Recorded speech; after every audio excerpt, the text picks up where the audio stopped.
วิธีการสร้างซุ้มโค้งแบบนี้ทำยังไงง่ายมากเลยนะคะเดี๋ยวไปดูกันเลย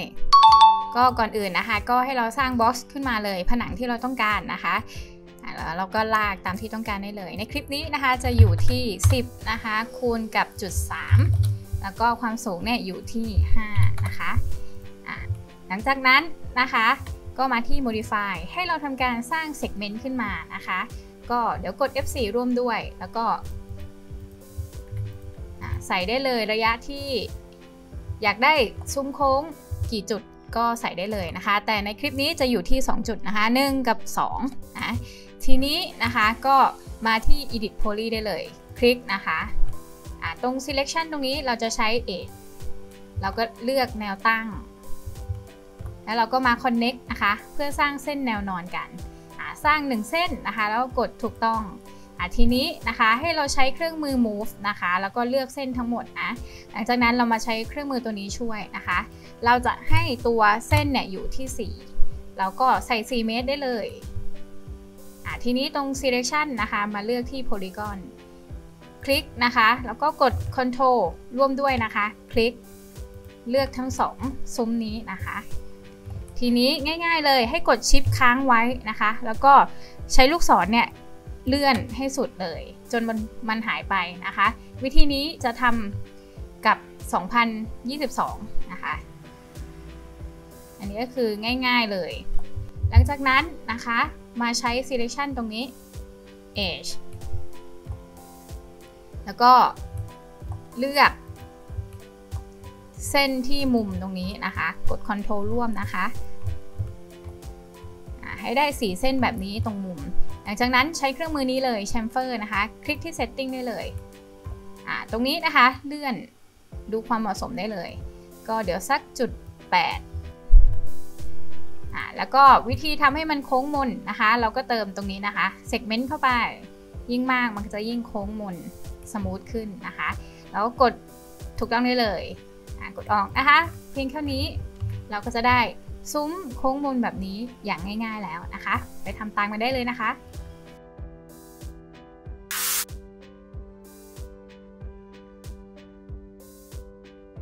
สำหรับใครนะคะที่สนใจอยากจะเรียนนะคะการทำ TD แล้วก็โปรแกรมที่เกี่ยวกับการออกแบบต่างๆนะคะทางเราก็จะมี5โปรแกรมให้ได้เรียนกันนะคะไม่มีพื้นฐานสามารถเรียนได้เลยทั้งหมดเนี่ยจะมี5โปรแกรมแล้วก็12เวิร์กช็อปนะคะก็เดี๋ยวไปดูรายละเอียดกันว่าแต่ละเวิร์กช็อปเนี่ยเราจะได้เรียนอะไรกันบ้างนะคะสำหรับ5โปรแกรมนะคะที่จะสอนก็คือ1โปรแกรม AutoCAD นะคะสำหรับการสร้างเส้นสร้างฟังก์ชันต่างๆโปรแกรมที่2ก็คือ TD Max นะคะสำหรับการสร้างงาน TD โปรแกรมที่3ก็คือ Photoshop นะคะสำหรับตกแต่งภาพต่างๆโปรแกรมที่4นะคะก็คือ Premiere Pro สำหรับตัดต่องานวิดีโอโปรแกรมที่5นะคะก็คือ After Effects สำหรับการทำ Motion Graphic ในงานโฆษณาเวิร์กช็อป1นะคะจะเป็นการสอนด้วยโปรแกรม TD Max แล้วก็ Corona Plugin นะคะสำหรับขึ้นงาน TD จะเริ่มต้นด้วย Scene Beginning Area นะคะออกแบบมาสำหรับให้เข้าใจขั้นพื้นฐานจากเริ่มต้นในการใช้โปรแกรม TD Max แล้วก็ Corona Plugin สอนแบบ Step by Step นะคะแล้วก็เรียนจบเนี่ยสามารถเห็นผลงานเลยทันทีแล้วก็สามารถนำไปต่อยอดในการทำงานอื่นๆได้อีกมากมายเวิร์กช็อป2 Lighting Exterior จะสอนด้วยโปรแกรม TD Max แล้วก็ Corona Plugin นะคะเนื้อหาหลักๆจะเป็นการจัดแสงกลางวันและกลางคืนจากการเรนเดอร์แค่ครั้งเดียวเท่านั้นจัดแสงภายนอกและจัดไฟประเภทต่างๆรวมถึงแต่งภาพงานภายนอกด้วยโปรแกรม Photoshop เวิร์กช็อป3 Classicจะสอนด้วยโปรแกรม TD Max แล้วก็ Corona Plugin จะเป็นการสร้างซีน Bedroom Classic นะคะหาเรียนได้ยากเรียนครบเนี่ยต่อยอดได้ไม่รู้จบเลย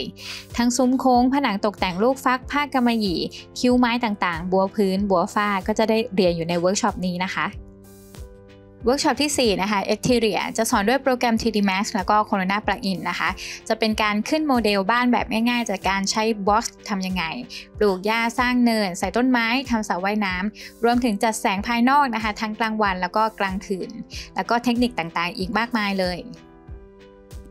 เวิร์กช็อป5 Inside Lighting จะสอนด้วยโปรแกรม TD Max แล้วก็ Corona Plugin เนื้อหาหลักนะคะจะสอนเกี่ยวกับการจัดแสง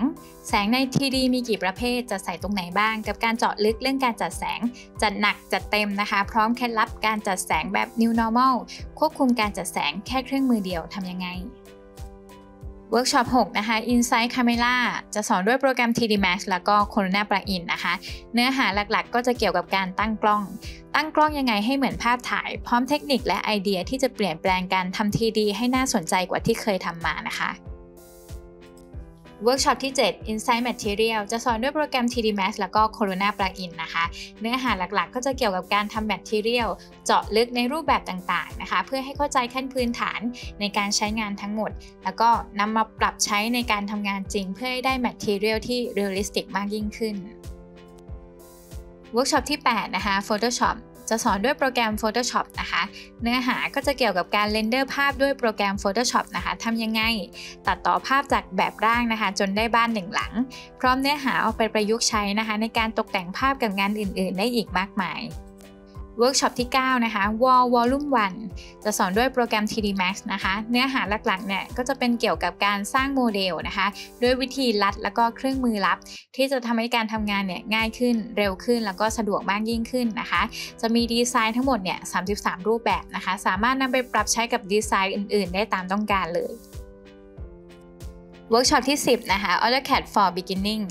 ตัวนี้นะคะจะสอนด้วยโปรแกรม AutoCAD นะคะก็จะเป็นเนื้อหาเกี่ยวกับการใช้โปรแกรม AutoCAD นะคะออกแบบมาสำหรับให้เข้าใจขั้นพื้นฐานนะคะจากเริ่มต้นสอนแบบ Step by Step นะคะเรียนจบเห็นผลงานเลยจะเริ่มจากเครื่องมือต่างๆนะคะการตั้งค่าการเขียนแปลนเพื่อสามารถนำไปต่อยอดในการทำงานอื่นๆได้อีกมากมายนะคะแล้วก็ที่สำคัญเนี่ยมีการสอนเกี่ยวกับการจัดแปลนนะคะด้วยรูปภาพให้สวยงามด้วยเวิร์กช็อป 11 นะคะ Premiere Pro for Beginning ก็จะสอนด้วยโปรแกรม Premiere Pro นะคะเนื้อหาหลักๆก็จะเกี่ยวกับการตัดต่อวิดีโอนะคะออกแบบมาสำหรับให้เข้าใจขั้นพื้นฐานนะคะจากเริ่มต้นสอนแบบ Step by Step นะคะเรียนจบเห็นผลงานทันทีนะคะก็จะเริ่มจากเครื่องมือต่างๆนะคะการตั้งค่าการตัดต่อวิดีโอหลากหลายรูปแบบนะคะเพื่อสามารถนำไปต่อยอดในการทำงานอื่นๆได้อีกมากมายSpecial Workshop นะคะการปรับแต่งภาพนิ่งให้เป็นแอนิเมชันทำยังไงพร้อมรับฟรีนะคะไฟล์วิดีโอรูปแบบต่างๆอีกมากมายเลยเวิร์กช็อปที่ 12 นะคะ After Effects for Beginning จะสอนด้วยโปรแกรม After Effects นะคะเนื้อหาการสอนก็จะเกี่ยวกับการทำ motion graphic นะคะก็จะเรียนตั้งแต่ขั้นพื้นฐานเลยจากเริ่มต้นนะคะสอนแบบ step by step เรียนจบก็จะได้เห็นผลงานเลยก็จะเริ่มจากเครื่องมือต่างๆนะคะการตั้งค่าการทำภาพ motion หลากหลายรูปแบบนะคะเพื่อสามารถนำไปต่อยอดในการทำงานอื่นๆได้อีกมากมาย Special Workshop นะคะการทำ motion graphic สำหรับงานโฆษณาสำหรับวิธีการเรียนนะคะก็หลังจากที่เราทำการชำระเงินแล้วเรียบร้อยนะคะเราก็จะส่ง username แล้วก็ password ให้หลังจากนั้นเราก็ล็อกอินที่เว็บไซต์ได้เลยแล้วก็เข้ามาเลือกเรียนบทเรียนที่เราต้องการได้เลยนะคะก็ก่อนอื่นเนี่ยก็ค่อยๆเลื่อนลงมานะคะเราก็จะเตรียมความพร้อมก่อนเรียนนะคะมีอะไรบ้างทางเราก็จะแจ้งไว้ให้นะคะแล้วก็ดาวน์โหลดไฟล์นะคะสำหรับการทำเวิร์กช็อปนะคะที่เราเตรียมไว้ให้แล้วก็ค่อยๆเลื่อนนะคะมาดูวิธีการสอนได้เลยก็เรียนไปนะคะทำตามไปแบบ step by step นะคะตัวคลิปวิดีโอเนี่ยก็จะแจกแยกย่อยเป็นสั้นๆนะคะทำให้ดูง่ายๆแล้วก็ถ้าลืมเนี่ยเราสามารถกลับมาดูซ้ำได้เลยติดปัญหานะคะเราก็สามารถสอบถามผู้สอนได้เลยนะคะทางลิงก์ด้านข้างนะคะก็จะมีแนบไว้ให้ก็ค่อยๆเรียนลงมานะคะพอเรียนจบแล้วเนี่ยรับประกันเลยนะคะว่าเราจะได้เห็นผลงานเลยนะคะตั้งแต่เวิร์กช็อปแรกนะคะมาดูที่ผลงานนักเรียนออนไลน์กันบ้างนะคะก็ไม่มีพื้นฐานสามารถเริ่มเรียนได้เลยพอเรียนจบแล้วเนี่ยเราก็จะเห็นผลงานนะคะแล้วก็สามารถนำไปสมัครงานนะคะนำไปสร้างอาชีพหรือว่าสร้างรายได้เสริมได้เลยนะคะจะได้หลากหลายสายงานเลยนะคะไม่ว่าจะเป็นอินทีเรียนะคะบรรณาการสถาปนิกนะคะหรือว่าสายงานตัดต่อสายงานแอดโฆษณานะคะก็สามารถนำไปสร้างรายได้ได้เลยมาถึงราคาแล้วก็โปรโมชั่นกันบ้างนะคะเราสามารถเลือกเรียนเวิร์กช็อปแล้วก็โปรแกรมที่ต้องการได้เลยนะคะโดยซื้อครบ1เวิร์กช็อปนะคะราคา 2,990 บาทแต่ถ้าซื้อครบ2เวิร์กช็อปนะคะราคาจะลดลงนะคะเหลือเพียง 3,990 บาทซื้อครบ4นะคะเหลือเพียง 5,990 บาทซื้อครบ6นะคะเหลือ 6,990 บาทซื้อครบ8นะคะ 8,990 บาทเท่านั้นแต่ถ้าเหมาครบ12เวิร์กช็อปนะคะราคา าจะลดลงเหลือ 13,590 บาทจาก 38,870 บาทนะคะถ้าเกิดว่าใครสนใจนะคะก็รีบติดต่อรีบสมัครกันเลยนะคะเพราะว่าราคาโปรโมชั่นตัวนี้เราจะจำกัดแค่เพียง10ท่านแรกเท่านั้นนะคะก็ไม่เคยใช้งานนะคะเรียนได้นะคะใช้เวลาเพียงเวิร์กช็อปละ 1-3 วันเท่านั้นนะคะก็ดูแลการสอนนะคะติดปัญหาสอบถามได้เข้าเรียนได้ตลอดนะคะไม่มีหมดอายุแล้วก็มีไฟล์ประกอบการเรียนนะคะแล้วก็ที่สำคัญนะคะรับฟรีลิงก์เว็บโมเดลแล้วก็ texture นะคะสามารถดาวน์โหลดที่ www.3deeasystudio.com ได้เลยนะคะถ้าใครสนใจนะคะที่จะสมัครเรียนนะคะสามารถเข้าไปดูข้อมูลเพิ่มเติมได้ที่ www.3deeasystudio.com ได้เลยนะคะ